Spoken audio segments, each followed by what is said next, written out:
For this episode, when we're talking about influencer marketing, got a treat for you guys. Tons of variety in regards to what people I was thinking that they were going to say, but completely missed a mark on it too. So the three guests that we have Travis Hawley, Director of Social Media at Viral Nation. We have Maria Sipka, founder at Linqia. I'm gonna mispronounce that. And then we have Tyler Farnsworth, who's a founder and managing director at August United. A lot of different variety where part of it is agency, part of it is software. And so we're going to be talking about the power of the influencer marketing if actually done correctly. It's not just going to the person with the most followers. Authentic content and user-generated content, how you actually go about creating an influencer campaign, the metrics that you track and what you should be able to expect, and also the actual let's say creative brief that you're giving your influencer to. And then also, how do you navigate the conversation when you reach out to somebody, whether or not you're going to use an agency or a software. So super excited to have you guys listen in on this. One thing to keep in mind is that we are so reliant on your reviews and your downloads. So please give us that 5-star review that allows us to attract bigger and better guests. And also keep in mind that this podcast is sponsored by Client Boost, which is our pay-per-click paid social and CRO agency, and Kite, which is on meetkite.com. It's our pay-per-click software. Thank you guys so much for being here. Ever wonder why some companies grow faster than others? What are they doing differently? And what are their secret ingredients? That's what this podcast is all about. Welcome to Boost Sauce. Hello, is this Travis? Hey, Travis here. Hey, Travis. Hey, yeah. Johnathan here from Boost Sauce. So pumped to have you on the show. For our listeners, I just want to introduce you real quick. You are Travis Hawley, basically the director of social media from the agency called Viral Nation. Is that correct? Do I have the right Travis? Yes. Okay, yes, good. That's the right Travis. Awesome, my man. So you obviously know the name of the game in regards to dropping as many nuggets as you possibly can. But I want to kind of take people through what you guys do for your clients at Viral Nation, because I think that gives a good unpacking and also some insight into, how a great influencer marketing campaign is shaped. So do you want to take us from the beginning? Sure. So actually what Viral Nation does, it actually stems from and has a foundation in influencer management. So, we began as a talent agency where we have the direct relationships with influencers and are working with them directly to get them branded deals. And that evolved into an actual full service agency where we're not only representing influencers, but we're also developing the strategy for brands, executing on the creative, tracking, reporting, the whole shebang. Oh, wow. So essentially, it became a full service agency that stemmed from talent. And that's really important I think that's a main pillar that people need to realize about influencer marketing is that it's actually people marketing. Yeah. This isn't buying media on Facebook. This isn't pushing ads through any type of platform. You are working with people. So it's very, very different. And it involves personalities. It involves, people's schedules and whatnot. So it cannot be seen as a traditional media buy. And that's kind of, one of the high level things people need to realize before they even get into influencer marketing. Okay. I like that. So what you're basically saying, and I could be oversimplifying it, but it's way more relationship based, so to speak. Yes. It's all about relationships and the better relationships you have, whether that's directly, if you're doing influencer marketing yourself at the brand, or whether you're working through an agency that has those relationships themselves, the better relationships you have, the better results you're going to get. And by better results, that can be a multitude of things, from the actual, engagement you get from posts, the quality of the content you get, and even down to negotiating the price with an influencer. Got it. So it's all about relationships. And that should be something everyone puts a lot of emphasis on. So you're like a sports agent almost, in a sense. This is how I'm trying to connect the dots. Yeah. So, it's way more complicated than that. But when it comes to an influencer agency, we have those quote unquote sports agents or entertainment agents that have the daily interaction and probably the closer relationship with the influencers. But what makes us different and makes any kind of full service agency different is that we're not only just managing communication with influencers and negotiations with them, we're actual marketers and creatives in-house as well. So it's not just finding influencers and talking to them. It's actually finding the best way to create content that's going to be impactful, using the right channels to drive impact for the brand, and doing it all in the right way, and having that work more as an integrated piece to the brand's marketing strategy, and not live in a silo and just have influencer marketing just serving its own purpose, but actually bringing it into an integrated fashion. So yes, it's really complex. Sounds but like at the end of the day, those relationships with influencers is a big piece to it. Okay, got it. So you guys obviously have people that you work with already, that you worked with in the past. Let's say a client comes knocking on your door. You find that they're a great fit. Like, what determines a great fit client for you guys? Sure. Yeah, for us, there's many layers to what makes them a great fit or not. So one thing, like any agency or anyone that's doing sales for that matter, is they need to be in a position to actually run a campaign first and foremost. If they're just looking to be educated on influencer marketing, we're happy to kind of help them out with that. But if they're in very early stages where they don't know what its purpose is going to be, they maybe don't have internal buy-in, they may not even have budget allocated, then they're not a good fit because they're too early for us. But in general, what we if someone is a fit for influencer marketing is right now we tend to focus on the B2C side of the realm. So consumer type of audiences, consumer brands rather than the B2B space. So that's a big check mark to fill is if they're in the consumer space, which is where we spend most of our time. Another element to that would be an alignment of objectives. And what I mean by that is this is really important. Is what are you using influencer marketing for? What is the goal? What is the objective for that goal? And how are you measuring it? Okay. So some brands come to us, for example, and they say, hey, we want to grow our following of our branded channels. Okay. Making that very clear. We understand that how we put together a campaign is going to be completely different than another brand that comes to us and says, we want to drive installs for our mobile app, our mobile game. Right. How you get to those two goals is very different. Okay. So knowing whether or not there's an alignment and that a brand is a good fit for us is to first and foremost understand what their goal is, and if that goal is really achievable to their standard through influencer marketing. Got it. Okay, let's say that we take the example of sales. Is that an okay example to use? Like they want to drive sales. Absolutely. Okay, and they're B2C, they're an e-commerce store. You then go out and like, what's the next step after that? Like you have a client, you find out they're a good fit, they have the budget, they're the one to go, they want to make more sales. What kind of things do you guys do next? Sure. Yeah. So what's most important is to understand what the product is or what the service is. If the product is e-commerce, let's say it's t-shirts or something like that, understanding the product first and foremost. And the reason why you need to understand what the product is because pretty much the first step to starting an influencer campaign is defining the audience. Who is the target audience? Who is the target consumer? Because every single thing that comes after that that's built in the strategy ties back to who the audience is. Okay. For example, if you're looking to reach, Gen Z, you're not going to realistically do that on Facebook or LinkedIn, right? You're going to really want to go hard on Snapchat or TikTok. Yeah. So understanding the audience is really important on a channel level, okay? And then second to that, the next layer might be on a content level. What kind of content resonates with that target audience, right? So if the product is let's say women's fashion, we're going to look for different types of influencers. Then let's say it's technology. Let's say it's hardware or something like that. It's the new Oculus hardware, Oculus Quest or something like that.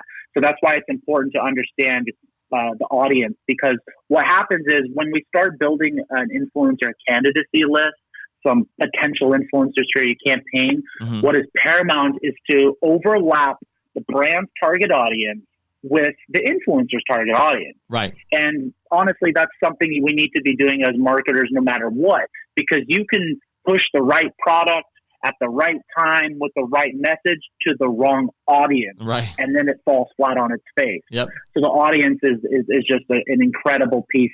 And that's kind of part of the briefing process when we're working with a brand. Okay. Tell us your target audience, where are they located? If there's a gender split or a gender focus, is there a language focus?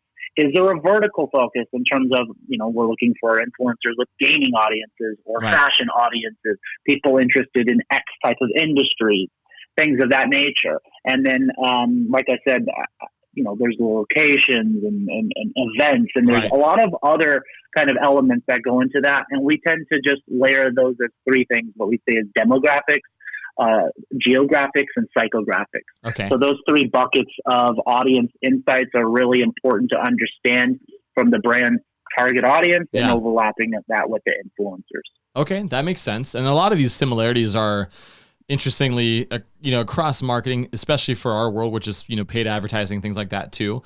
Like you said, you can get everything right except for one thing in the equation and it all falls flat on its face. So we've seen that before again. Now, on the topic of t-shirt selling, for example, these are some very, very popular, or I should say soon to be popular t-shirts. You're finding, and you got the three buckets figured out. You have the demographics, geographics, and the psychographics. You have your influencer list. They say yes. I'm just simplifying. Obviously, there's a lot more to it than this. Sure. They say yes. You get going on the actual campaign structure, like the visuals, the storytelling aspect. How do you approach that? Yeah, exactly. So, for example, if the objective is sales, that is also going to be tied into the creative and the messaging of the tone, right? So when you're trying to drive sales, let's call it direct response marketing, right? We're trying to push our way through the funnel extremely quickly and get immediate sales and conversion. So when it comes to that, we're gonna have to understand that the type of content we make really needs to be short and sweet. It needs to be an elevator pitch why someone would want that product. It needs to be very value proposition focused. Not always, it's not necessarily about entertainment so much, unless the product is very entertaining. But let's say it's about utility, or let's just say it's about relatability. Let's say it's a t-shirt that is LGBT related, and that's why this community would be interested in it. So the content needs to be very value proposition, and it needs to be an elevator pitch and very clear in the content. And then that happens to be the same case in, let's say, the copy or any type of text in the post of that as well. Right. So that's kind of how we might first approach, getting the content on par as well. Okay. But something to keep in mind that's important is that this is a collaborative effort. So it's not a good idea for a brand to push a lot of talking points and a lot of must-haves and must-have-nots to the influencer and just overly script what they're doing. Because then it's just not organic or authentic feeling, and it just comes off very salesy and much like an ad, and that's really counterintuitive to why, or counterproductive as to why you're even using influencers in the first place. So there has to be a balance of the influencer having the freedom to kind of take, brand guidelines and talking points, and then, flexibly making them in their own style so that their audience is receptive to that, and that it still drives the result. And I'll be honest with you, it's very difficult to do that a lot of times, especially if sales is the objective. Right. And that's why, like anything, it's important to just test various types of creative and copy and channels and content to see what kind of balance you need to strike to get that intended result. So that was actually leading up to my next question. Do you guys have the influencers on a warm-up period, to get their audience ready for it, depending on their posts and what they're sharing? And how long do these campaigns usually last? Yeah, I would say that there rarely is kind of the warm-up period. I would say, unfortunately, to some degree, influencer marketing has become very transactional. Rather than feeling like an ambassadorship or even an ongoing relationship. I think that's in everyone's best interest to try to have those kinds of relationships. Having said that, though, as marketers, we always want to test the waters and see what sticks and what doesn't. So I understand why you don't want to jump into a huge commitment or long-term commitment with influencers until they've kind of proven their value. So I can see both sides to that. But having said that, there typically isn't too much of a warm-up period. What we try to do to, I guess, circumvent that is to look at their audience in depth, look at their engagement in depth, and get as many data points as possible to give us a high degree of confidence that this is the right move. Right. And I'm sorry, I forgot your second question. No, like how long does the campaign usually last? Got it. Actually, a lot of people ask that, and I never give them the answer they want because there is no typical campaign. I'll be honest with you. We do lots of campaigns that are just big burst campaigns in one day. Yeah. We do a lot that are weekend based. We do a lot that are more or less kind of like a monthly thing or an evergreen thing. Yeah. So we have relationships with really big brands that we have more of an evergreen relationship where we have influencers pretty much posting every week, ongoing, indefinitely to some extent. Okay. But if I had to like just choose the most popular length of an influencer campaign, I would say it's probably a week or two. Okay. Because what happens is I think just naturally a lot of brands are leveraging influencers as part of another campaign. Right. That's a new product launch. It's an event, things of that nature. That tends to be where influencers are being leveraged, less on the evergreen side. Mm-hmm.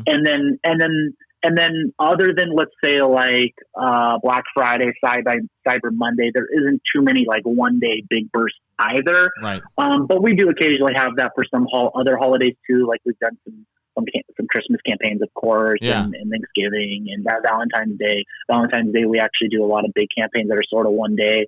Some campaigns like, let's say, Halloween, Thanksgiving, Christmas, there's definitely a lead up time, right? Just culturally, these holidays pretty much might as well be the whole month. So you can get away with doing influencer campaigns for several weeks for around those holidays.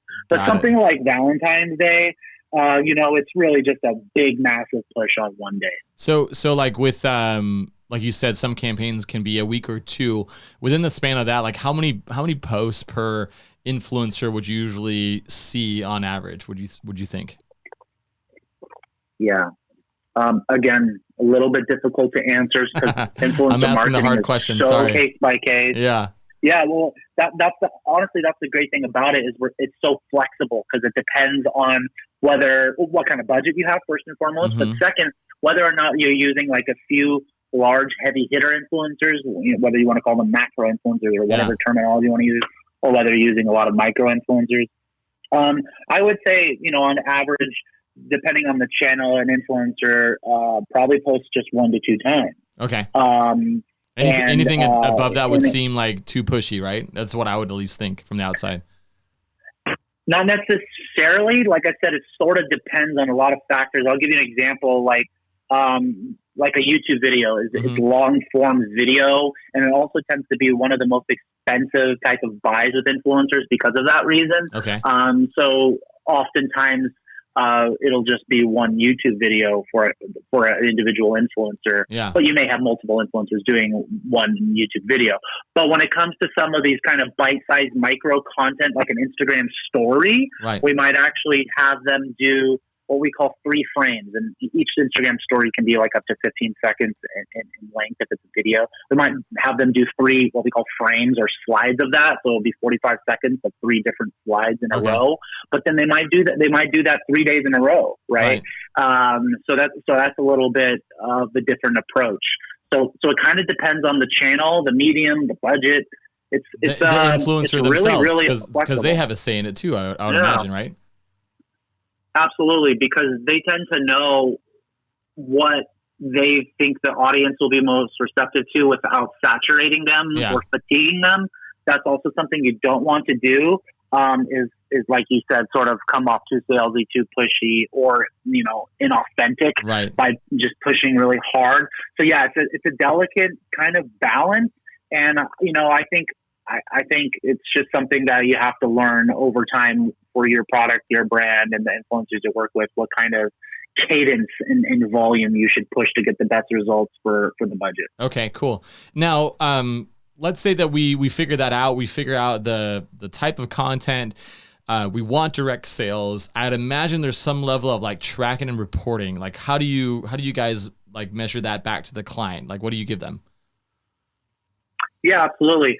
So influencer marketing is still a little bit behind on that area of tracking, reporting, and attribution. And that's, I think, mostly because granting access, gaining access to influencers' accounts is more difficult than, let's just say, pushing a Facebook ad. You may have a third-party attribution partner like Coachella or somebody like that, and then the brand ties in their back end to that. We tie in the front end of engagement metrics, and there's this very smooth relationship and continuity between performance, right? Mm-hmm. That's not really always the case with influencers. So let's say when it comes to mobile apps, which we do a lot of, and we do e-commerce as well, there tends to be a unique tracking link either created by the brand or by us, the agency, which is attributed to that influencer or even it can get really granular or really high level. It could be a unique tracking link at the channel level. It could be at the influencer level. It could be at the post level. It really depends. Okay. But we just make sure there's unique links. Makes and sense. Those links will obviously be able to track clicks. And then on the back end of the brand, if we're not going through some third-party attribution partner, they will, of course, be able to track the direct sales from those posts and whatnot as well. However, there are a few influencer agencies out there, which, of course, we happen to be one of them. We have our own in-house tracking platform that we developed to actually give marketers, what they expect nowadays, right? A very transparent, a very high level and granular look into all performance metrics, and tie it directly into the APIs so that you can see all of the kinds of KPIs you would normally see on a media buy. Yeah. But when it comes to conversion, that's where it's sort of case-by-case basis in terms of how that's being tracked, like sales and installs, but that tends to be unique links. Okay, that makes sense. Now, this is probably not the world where like it would make a lot of sense for you guys to work with somebody like me. Hypothetical, let's say that I'm a great friend of yours, and obviously we are on the way there because we're already talking. So hi, Travis. But let's say I come to you and say, Travis, I have $5,000. What can I do in the influencer marketing world? Either not going through you or doing things myself. Like, what would you recommend? Yeah. So what I would call more like small introductory test budgets, let's say they're, I don't know, 20 grand and less. Okay. I actually think it would be smart for the brand to kind of dabble themselves in house if they have the human resources to do that. Where you may reach out directly to influencers to kind of test the waters and get an understanding of how the industry works. Mm-hmm. Where you're reaching out to influencers yourself, you're going to have to kind of go through the grind and finding ways to outreach them to get them to actually reply. You're going to have to figure out how to negotiate with them in terms of cost and in terms of deliverables. The reason for that is I think if you're really early in that stage with a small budget, just being realistic, a lot of agencies won't be able to work with you, not because they don't want to. It's just you got to understand they're dealing with a lot of clients with much bigger budgets. Right. So that's just the name of the game. And also may not be worth it to the agency, to the brand because, well, maybe the agency too, but to the brand because obviously when you're working with full service agencies, they're gonna take a fee, and that fee could be like 10 to 30%. I don't know. It really depends. Okay, interesting. So that might eat up a little bit too. Yeah, it might eat up a little bit too much of your test budget, right? Where you're not getting the results you want. And it's a little bit more expensive, right? When you have bigger budgets and the agency fee doesn't feel as painful, and it obviously makes sense for the level of work they're doing. Of course, but on a small budget, I would encourage brands to try to do some work themselves, and I think they're going to learn a lot. And quite honestly, they might even fall on their face a little bit, but I think that's good because they'll realize that maybe if they want a large scale effort, they will need an agency. But having said that, they'll also be able to retain control of that budget and how they use it. And companies that tend to have small budgets are tend to be a little bit more scared or not have much ability to lose budget and get away with it if things don't go right. So I'm all for them trying to be a little bit careful initially. Yeah, and talking to you, I learn more and more how much actually goes into it that from the outside before talking to you definitely didn't know about. And so 100%, like if anything, like at all things marketing, like execution is so paramount. And not only can it be great to work with you guys as an agency because of the resources and the experience you have, but also the sounding board. Like I would probably come to you with some preconceived ideas that you're like, here's why you don't want to do that, Johnathan. And like, I'll be like, yeah, okay, now I'll learn. So like the saying goes, it's like, try to, well, I mean, not even going to say it correctly, but like the whole point of, work with somebody who charges a fair amount and make sure you're actually going to do it right, because then you'll learn quickly. So sometimes depending on the product and all that kind of stuff and their budget, it might not be making sense for them yet. It sounds like in some situations. Yeah. I have a cool expression for that. I'm going to paraphrase it as well as the expression is, if you think hiring an expert is expensive, try hiring an amateur. That's what I was trying to say earlier. That speaks to what you might lose and screw up by trying to do it yourself. What are you going to do? Fix the electricity, the wiring in your own home, or are you going to hire an electrician? You're going to hire an electrician for most things, right? Certain things that you're really blind to and potentially dangerous and have setbacks and challenges, you want to hire someone if you can, right? But if you can't, you do with what you have. Right. Yeah. My analogy was like that with the electrician, but I do it with like a surgeon instead, because I think that's a little bit more extreme. Oh Lord, gets the point across. All right. So Travis, anything I haven't asked that you think are some good nuggets to share with the listeners? Yeah. At a macro level, I want people to understand that influencer marketing is not going to save your business.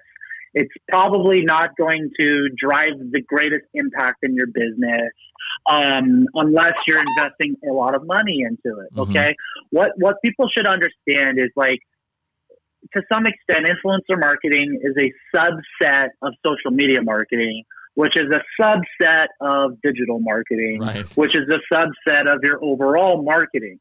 So if you see it like that, you understand that it's a piece to your puzzle, right?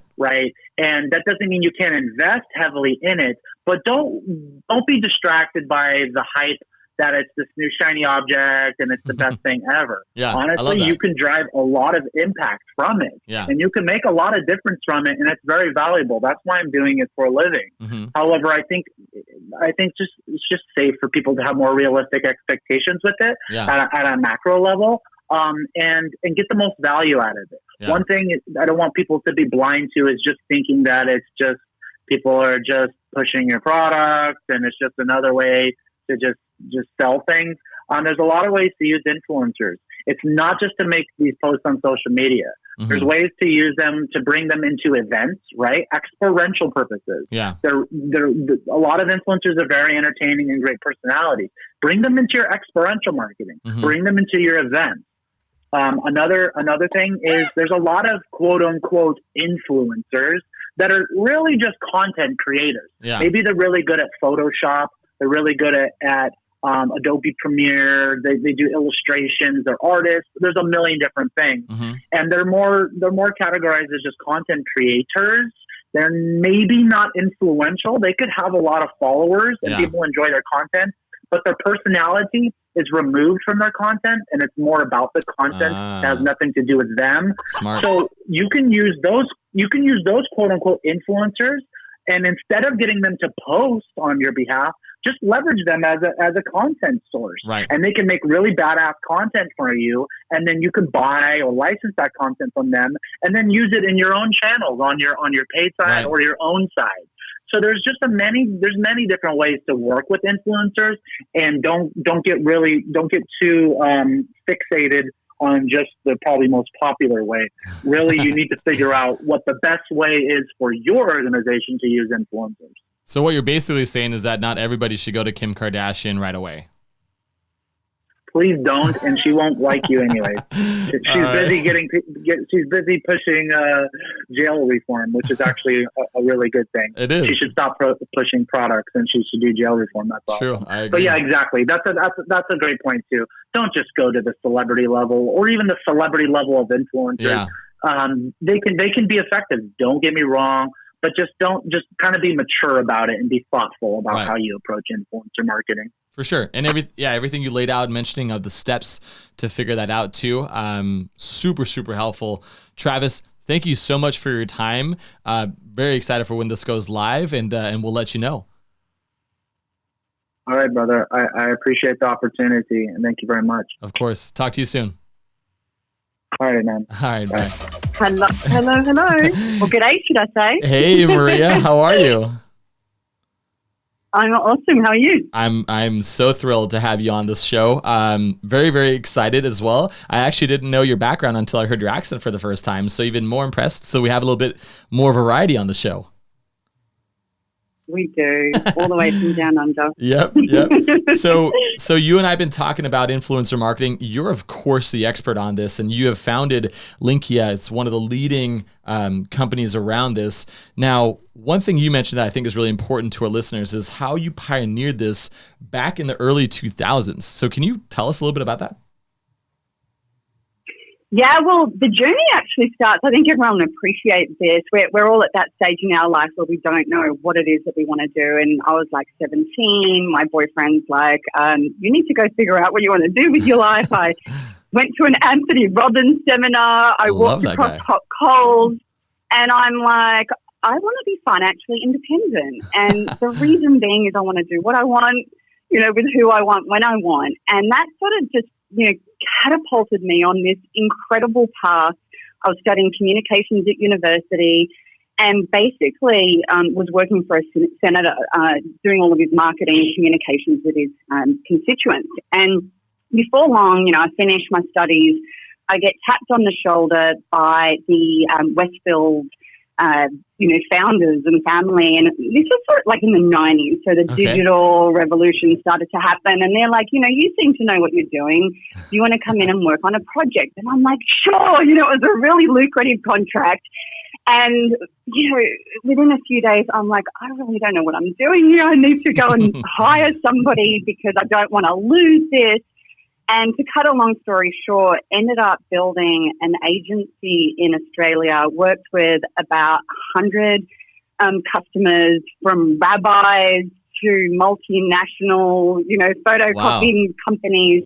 And and basically it built this content marketing performance agency that was all about understanding the psychology of how people make purchasing decisions and designing marketing and communications that would really resonate with different customer segments and nurture them across the customer funnel. And so built that business over 8 years, ended up investing all the money into real estate, and basically by the age of 27 had bought 50 properties like houses, cabins and apartments. And it was insane. Like this business was like phenomenal. It was like a really good cash cow. Okay, I had a really awesome framework for investing into real estate. I was going to say, I thought I was ahead of the game, and I'm way, way behind. This is impressive. Didn't even know. It's Anthony Robbins. It was all Anthony Robbins. Seriously, that guy, when he says you can do it, you can do it. Yeah. And so I'm 27 and I'm like, okay, I'm at that point where I can do what I want, when I want, with who I want. And basically thought, I don't want to be building this agency for the next 10, 20 years or even investing into real estate. To be quite honest, I sort of lost interest in this notion of just making money. Okay. And I wanted to go discover my purpose. I'm like, I'd been reading a lot of self-help books and so on, and everyone that I knew that was happy had discovered their purpose and utilized their skills into something that could create impact in the world. I know that kind of sounds cliche today being here in Silicon Valley, but this, this was in early 2000, and so I left everything behind. I left my boyfriend, my friends, my family. I wound my business down. I totally detached myself from possessions and went on this journey to go discover my purpose, and basically traveled the world for 2 years, met hundreds of people, rickshaw drivers in Mumbai to like the Prince of Saudi Arabia. And my whole mission was to just get a sense of people, right? It's like if you're going to go and figure out where you create impact in the world, you've got to go and just see the world and talk to people. And after spending, after this 2-year journey, I came to the point where I'm like, I'm really passionate about storytelling. Like when I think about what impacted me the most, it was all stories that people shared. And when stories are told by people that you have this phenomenal immediate connection with, and they share these nuggets, that's what inspires you to take action. Yeah. And I'm like, how do I take this passion and how do I turn it into something meaningful? And then I really started to look at where my roots came from. And I'm like, you know what? There's $1 trillion being invested by businesses, by people to connect with customers. And yet all of the messages, all of the content to me seemed so uninspiring. It didn't have impact. And I'm like, imagine if you could turn that $1 trillion or a portion of that into stories, into messages that could really resonate with people, that could add value, that could inspire them to take an action. And I'm like, I'm going to go and build a business around that. Nice. And so that was kind of my second step. I found my purpose. 2, I figured out how I was going to do it. But then 3, I then had to really go and build a toolkit, right? Mm-hmm. And so I was tapped on the shoulder by the founders of a social network in Europe called Zing. It's a $1.7 billion company today that nobody in America has heard of. Never heard of them. And was part of the part of the founding team. And here's really where influencer marketing was pioneered and born. We had this business social network that was growing at a rapid pace, millions of members. And, if you just look at human behavior and people for thousands of years, as people congregate into communities, they start to create sub-communities. And that's what was happening on the social network. And so all of these groups and community leaders were coming to us going, hey, we're building these communities. How can you help support us? We'd love for you to connect us with sponsors, with brands. And we're like, well, why? And they're like, well, they can offer us content and events and just even prestige. And I thought, oh, this kind of looks interesting here. Yeah. And Doves came out with their self-esteem campaign, and it was a concept of real beauty. And one of my key beliefs is the brand with the best story wins. Yeah. Right? If you want to win the hearts and minds, you've got to have a good story that's born out of your ideology. And Dove nailed it with their self-esteem. I remember that campaign. This woman, remember? Yeah, I do. I remember. I cried when I watched that. I was just like, this is really the kind of content that brands should be creating. Right. So we took that video, we put it in the hands of a number of women group leaders and said, look, watch this video. If it resonates with you, the story resonates with you, you write a story, you share it with your audience, you invite them to participate, and let's sort of see what happens here. Yeah. And it was an absolute watershed moment. Within 24 hours, 25% of the women in these groups had watched the video. Hundreds started to pour out their hearts and souls in the comments. And, when you think about programmatic advertising, you get a 0.01% click-through. Direct response, which is where I came from, was 1 to 2%. But 25%, I'm like, it was 2004, and I'm like, this is the future of how every business, organization, and brand will connect with the people that matter to them. It's through authentic content. It's by tapping into these real, everyday voices that have the trust, amongst their followers. And it's a much more authentic, organic, and decentralized way to really get your message across. I'm going to go build a company around that. Wow. I now understand, because you gave us more context, I now understand the power of influencer marketing if it's done correctly. So that led you to start your company now. Is that correct?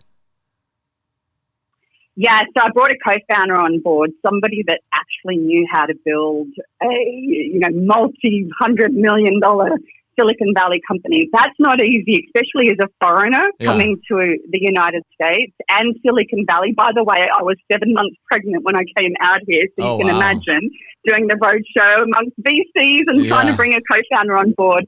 But that was 8 years ago, and really everything fell into place. You know, my co-founder, Nada, is phenomenal. He focuses 100% of his time on building the business. Yeah. And I get to spend 100% of my time working with brands, working with influencers, and really, you know, just cracking this nut that I bet my entire life on. Yeah. Sounds like you did. Yeah. So that's amazing. So take us through, you know, in the day of today and what you're able to do with the different platforms. If you were to talk up to somebody about, like, you know, here are the fundamentals of influencer marketing and what you can do, like, what would be the first step in your opinion? So the first step, whether you're an entrepreneur that's embarking on launching a new product or offering, or if you're a big multinational brand, we have to take a step back, because influencer marketing is such a buzzword and people are clamoring over it. And it's just like, I've got to find influencers. What sort of technology and tools should I use? And then they suddenly just go out and then they run, you know, invest a lot of money, invest a lot of time, and then they sort of stop and go like, oh, is this working? And so, you know, you sort of just really take a step back. And if you have a look at influencer marketing, it's really all about people and emotion, right? And so you as an entrepreneur, right? Like, you've got to understand the customers. Who are you going after, right? Because if you look at any form of advertising and marketing as it was very much a one-size-fits-all. And even if you have a look at influencer marketing, often, you know, brands and businesses will go to these influencers that have massive reach, like a Kim Kardashian if they can afford one. But even, you know, for folks that are starting out, it's just like, I want to go to the beauty or fashion or parenting influencer that has phenomenal reach. And that's not what influencer marketing is about. You've got to really peel it right back, and first and foremost, just truly understand who are you as a brand, what do you stand for, what's your ideology, what problem are you solving, and who do you believe is going to really resonate with what you have to offer, right? So first, identify influencers that truly map to your brand in every way. And, you know, I love Tim Ferriss talks about identifying your 50 super fans, right? Yeah.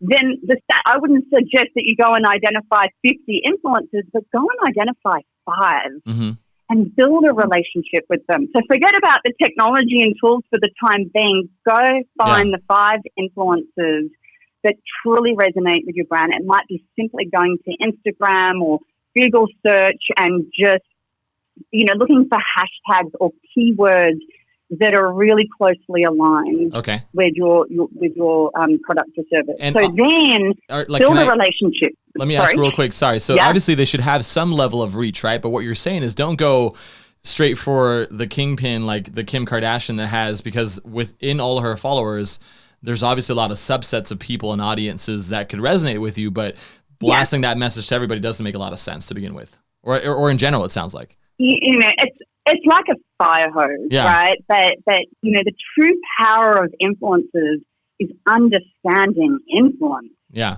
it's really it's decoding the components and the way that you're going to structure your story and what channels you're going to deliver on and what's the action that you're looking for people to take across the entire customer journey.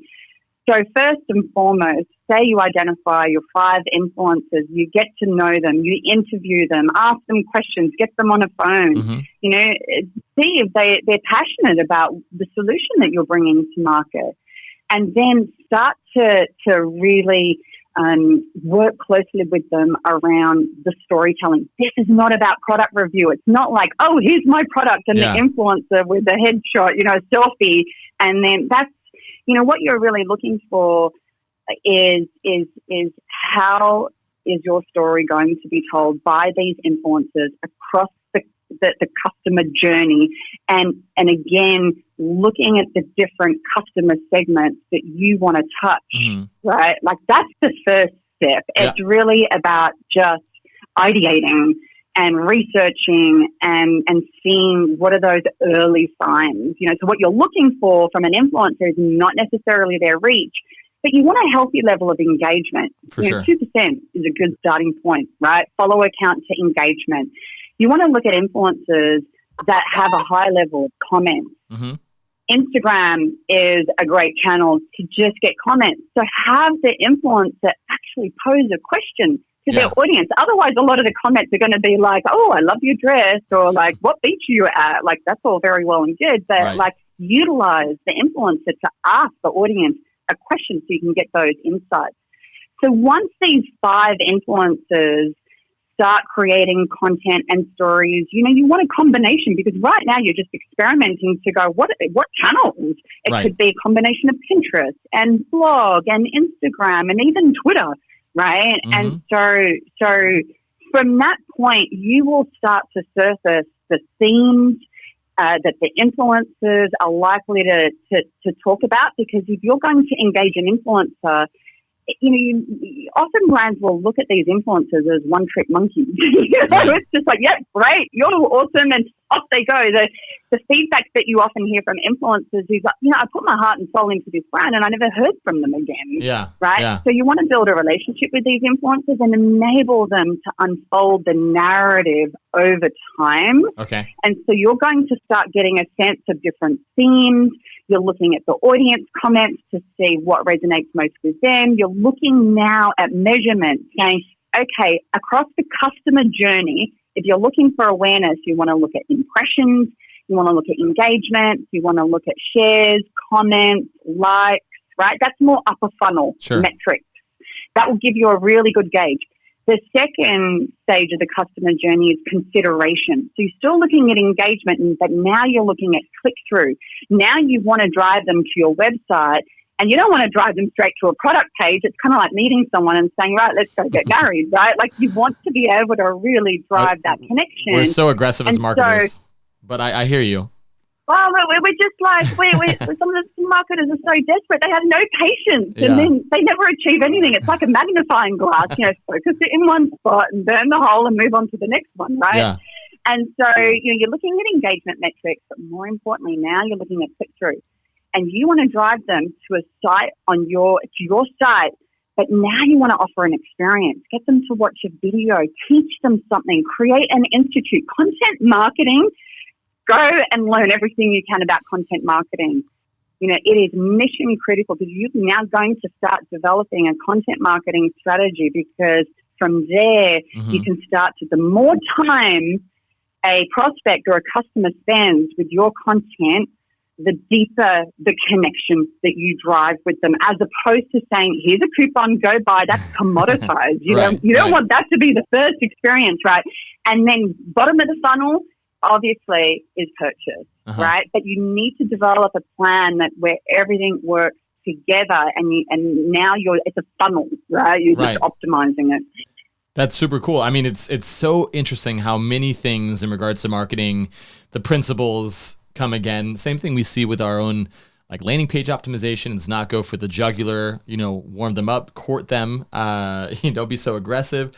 When you get to successful influencer marketing campaigns, I mean, I think a lot of people think that it's like super shortcuts that they can take, or use these platforms that have almost like a roster of influencers where they can just kind of, like you said, be commoditized.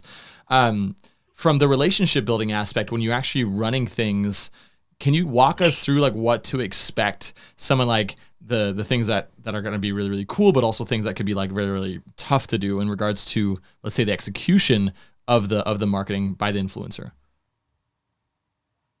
Yeah. So, when you look at influencer marketing, it boils down into how much time are you willing to invest, how much money are you willing to invest, and, what's the skill of the resources that you have on hand? Because a lot of folks will go and get an intern, right? And getting an intern can be cool if you actually go and get an influencer.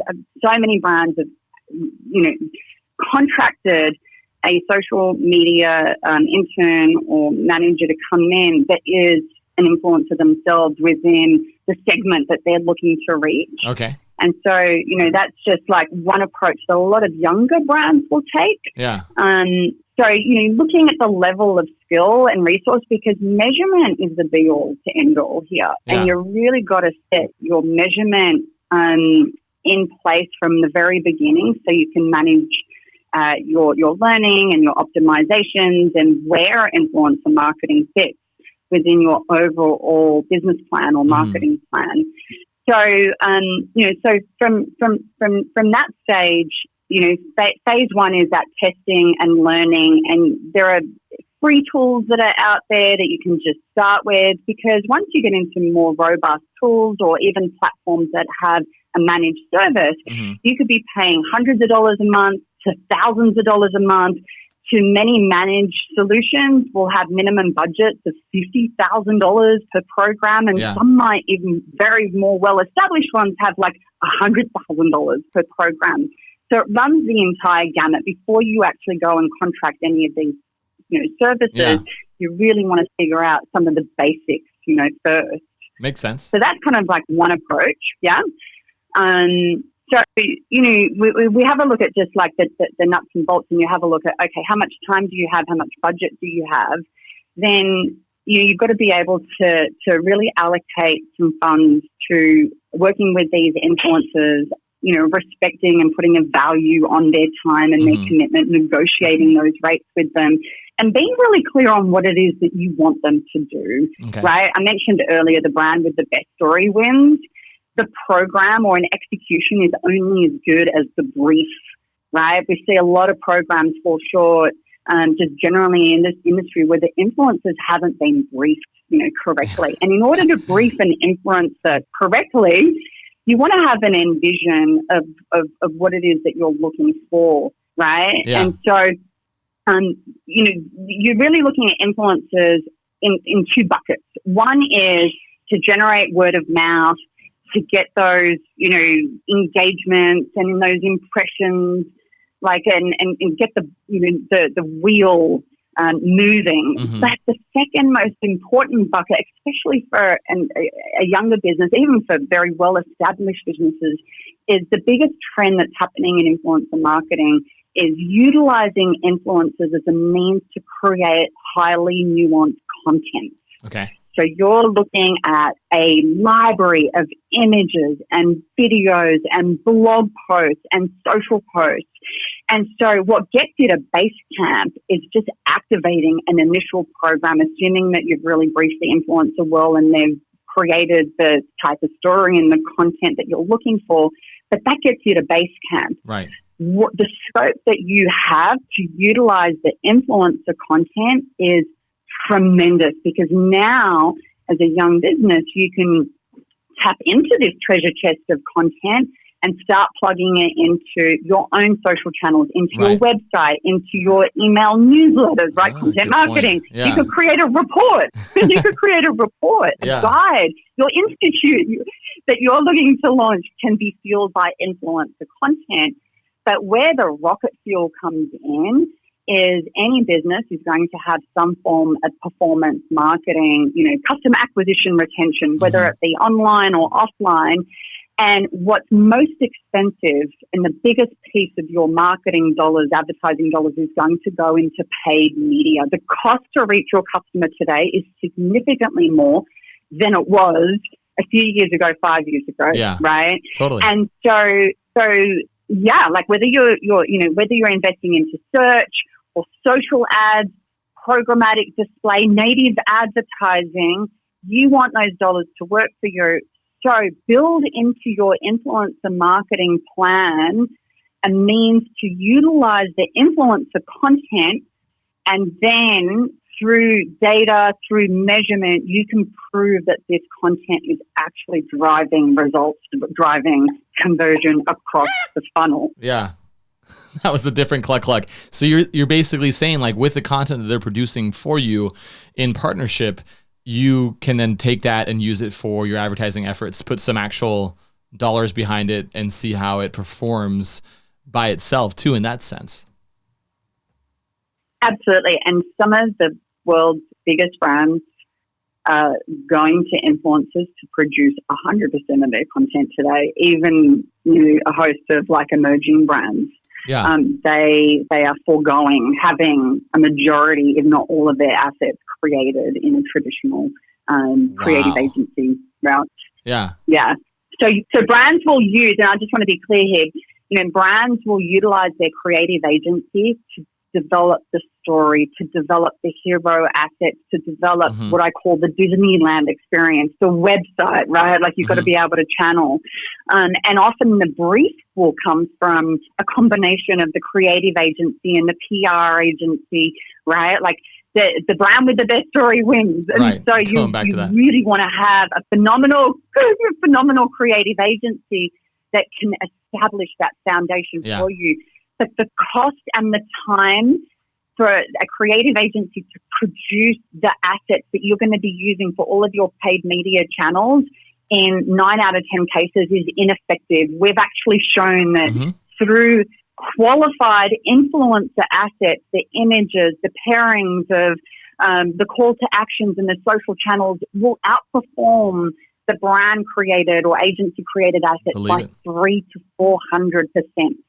So that's significant impact on those media dollars. That's crazy. I knew for a fact that there's like a 5 to 10% win rate when it comes to creative, whether it's video or anything static when you're using through paid media. I had no idea that influencer marketing related content could outperform by that much. That's crazy. Consistently in every single performance lift study that we run, we will see the influencer content outperform the brand's assets anywhere between 200 to 400%. That's consistently. Crazy. that's insane. Now I need to go back and make some changes to our agency and figure some things out.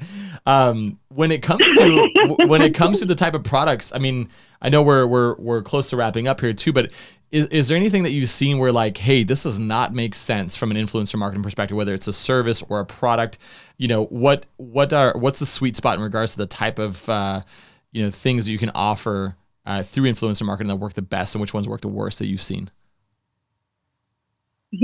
Every single brand, service, individual can tap into influencer marketing. It just is a matter of how you go about doing it. Okay. Even a brand that is completely being annihilated in the media can utilize influencers, but you need to take the approach that I outlined earlier, where it's very much a grassroots relationship building endeavor to understand who are you looking to reach and what's important to them, what do they value, how can you have a difficult conversation, or if there's a solution, like we just ran a program for, this is a little bit like an unusual one.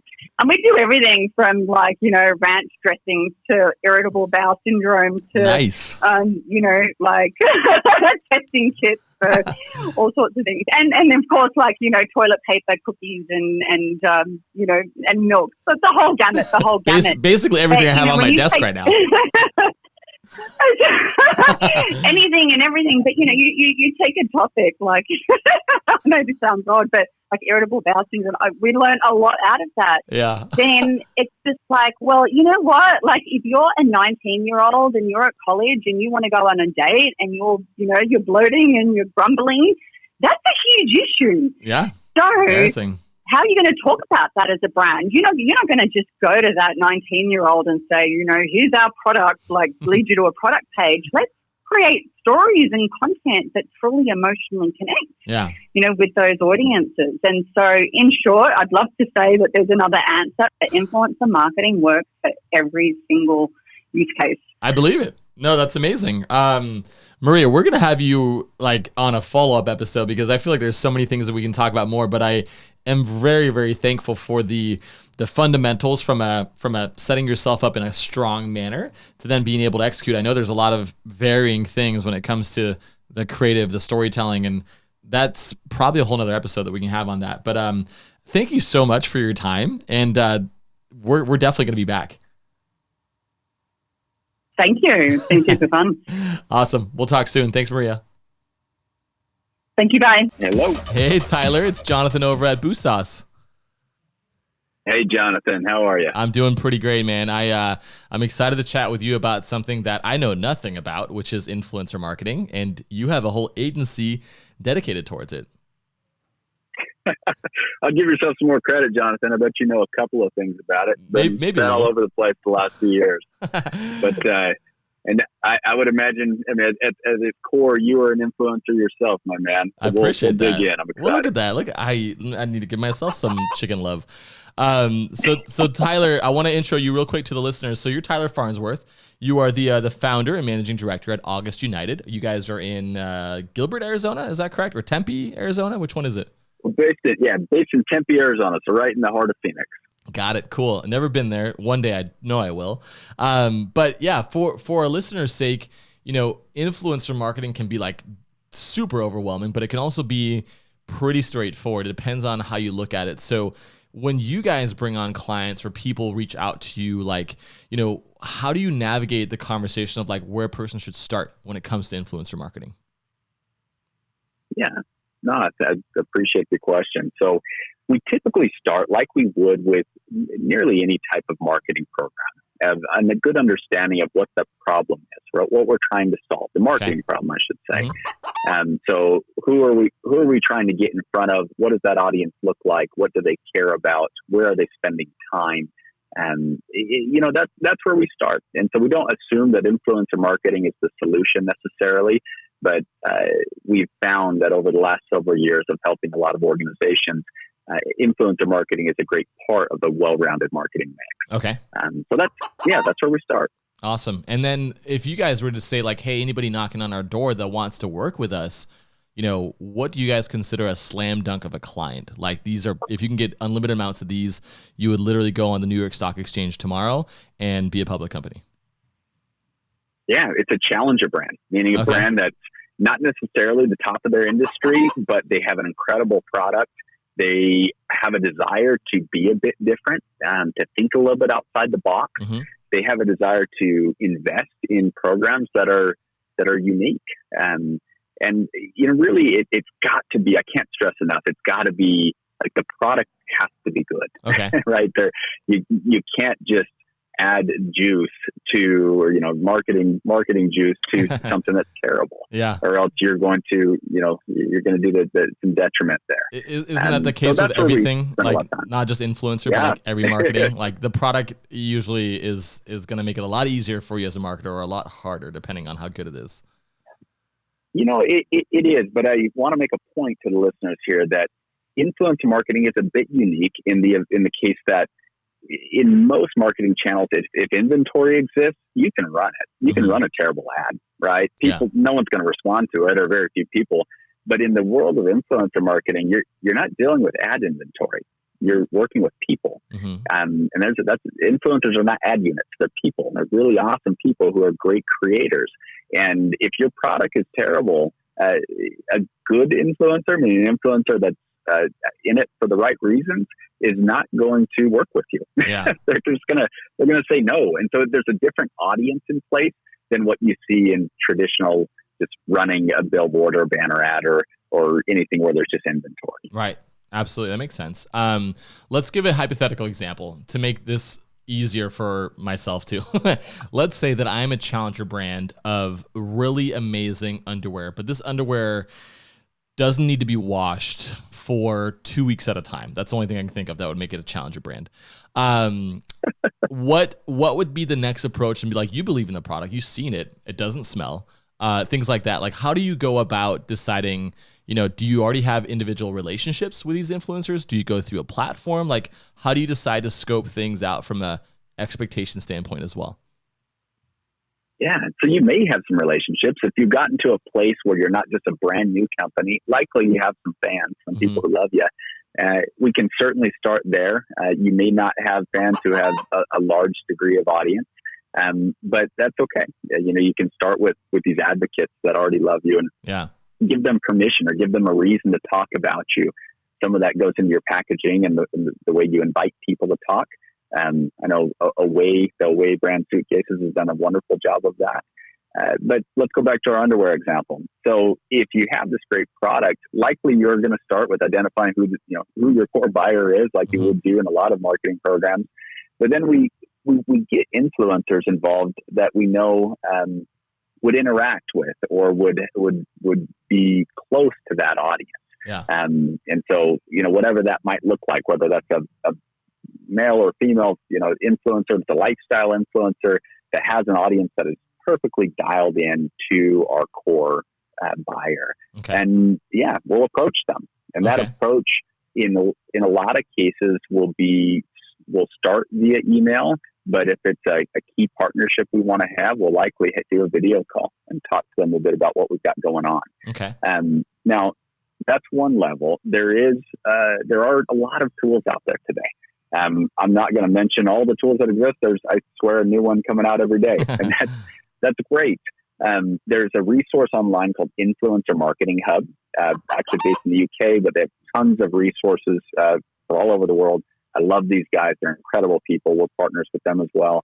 And in that hub, you'll see access to really great articles about the space, as well as agencies like August United and others who work in the space, as well as tech platforms, kind of SaaS platforms. Okay.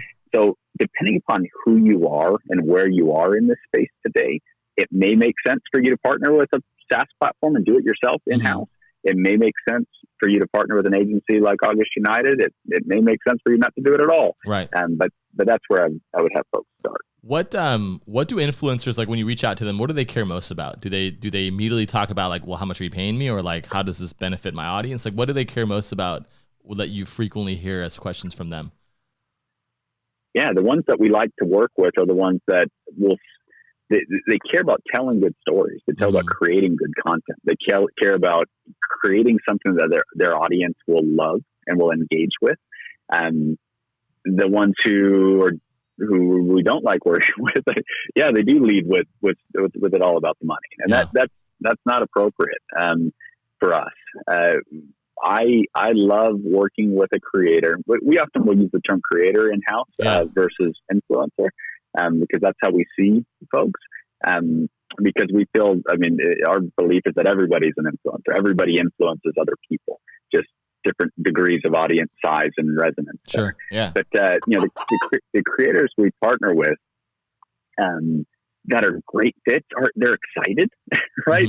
They see the brand as being something that's natural to integrate into their audience. They care enough about their audience to say, hey guys, even though you've done your vetting, I don't know if this is a good fit for me. Yeah. And honestly, if an influencer says that to me or a creator says that to me, I love that. Yeah. Now, what I mean by that is they care. Right. And they're not just in it for another product promotion, but they really care about the way they're protecting their audience. Right. I would say a trend we've seen in the world of influencer marketing, good influencer marketing, has been really a turn away from singular partnerships, just a one-off transactional style partnerships, and is really a trend toward longer term bi-directional partnerships. Okay. Meaning the influencer is talking about the product appropriately and making it their own, but they're also giving feedback back to the brand around what they would like to do next or how the product could change a bit depending upon what they've learned. And so these longer term, 6 months to a year long partnerships where there's that bi-directional feedback, man, we've seen some awesome successes there. That's awesome. And I'm assuming too that like the brands themselves can use the content that the creator or the influencer has generated for other things, right? Like they also like raise the influencer and creator up in a sense sometimes. Yeah, it's huge. I mean, that's a huge, huge piece. So a key thing we've done, so one of our core clients is a major restaurant group, and is it Olive Garden? They have awesome. It's not. Dang it! We have a lot of Olive Garden fans here. Oh, good. Hey, give me some breadsticks and some Alfredo dip all day long. Give me some Andy's mints at the end. But no, it's a restaurant group, kind of a trendy restaurant group. They do a lot of fun things, but one of the neat things that we've been working with them over the past couple of years is creating content that's not just about the food. Mm-hmm. And I know it sounds weird from a restaurant standpoint, but their restaurant is a lot about the ambiance and the lifestyle that that interacts there. And so it's people enjoying the food and the ambiance. And because of the work we've been doing with influencers, they actually cut their in-house custom photography budget like crazy last year. Oh, wow. And they moved it over to influencer marketing because the content they were getting was so much better and so much more real and less staged. And we've now used influencer content with this brand all over the place, not just on social. They've used it in their email communication. They've used it on banner ads. They've used it on billboards, so print, out of home. And I would say organizations that are really seeing the vision of influencer marketing are seeing it much, much beyond social media, and seeing it for where all of the different places where it can live. I'm gonna guess on the restaurant. Is it Red Lobster? No. Dang it. Funny for two. We've worked with Red Lobster in the past, but no, it is not Red Lobster. Never mind. I'm not going to ask those again. Cheddar biscuits, buddy. You're impressing me with like your knowledge of the menu of these things that I'm throwing out. No, that makes a ton of sense. Do you feel like, brands and individual companies should have no fear thinking about that long-term relationship? Because I feel like a lot of people, that's why I was asking, like, what does a creator or the influencer care most about? And so when they approach, an influencer or a creator, like maybe start off with those things that the influencer is going to ask back. But since you already answered that question, my next question is, in regards to tracking things and knowing what expectations you guys set with your clients, like how do you go about that? Yeah. So tracking is huge, and that's been something that's been in a huge way in the zeitgeist or in the media around influencer marketing over the past year plus. ROI, that's the key of any sort of marketing program. What are we doing here? And, fortunately, the APIs have been such that we now have technology systems that allow us to have really good tracking capability on both the organic content as well as the amplified content on the back end. So there's a number of things that are put in place. Obviously, at the basic level, the reach of the content, the quantity of the content, the engagement that occurs on the content, but all the way down the business funnel as well. So, clicks generated, coupons, redeemed, obviously down to the sales and conversions that are, as appropriate for that organization. All of these things can be a part of a full funnel attribution model and should be. As well as those other, I don't want to say softer ROI metrics, but ROI metrics like reduction in in-house custom photography budget because of this, right? Yeah, so 100%. Those are all components to a good measurement strategy. One thing I'd like to mention, though, is accurate measurement is huge. Anyone who's getting into the space, ensure that you're working either with an agency that does this or with a platform that is working with authorized data, right? So the influencers you're working with have gone through OAuth or gone through authorization to where their data points are not self-reported, but they're coming through a system. There's a shout out to a company that we love called Silo. They are a third-party, data verification system as well in the influencer marketing space, and those are the kinds of things that, as an industry, we're really focusing on. Yeah, for sure. Do you guys, let's say that and you think my product is good for the underwear that you don't have to wash that often. If I were to be like, hey, Tyler, like, how many sales do you think I can get? Like, how do you guys answer that question? Yeah. So a lot of it's going to go down to the partners that we select to work with. So we will have historical data on a lot of different partners around their engagement rate, and then do some different conversion rates on what we could expect. Typically, we'll take a look first at what clicks we can expect. And then there's a lot of other variables that go to a conversion, right? As you well know, from how well that landing page is set up, how easy it is to convert, how many steps to conversion. So a lot of these other things that we look at from conversion optimization are from there. But from an influencer standpoint, we'll often look at the alignment to the audience, the barriers to conversion, what that looks like, and the type of product. And then getting down to what kind of click volume can we expect. From there, we'll translate it into, are they entering the funnel at a lower rate than if they were coming in externally? Right. So is there a quicker click to conversion ratio than we would see from another model. That makes sense. What questions am I not asking that you feel like you get more often than not? Yeah. Hey, or am I a perfect interviewer? I could be a perfect interviewer. You can just tell me.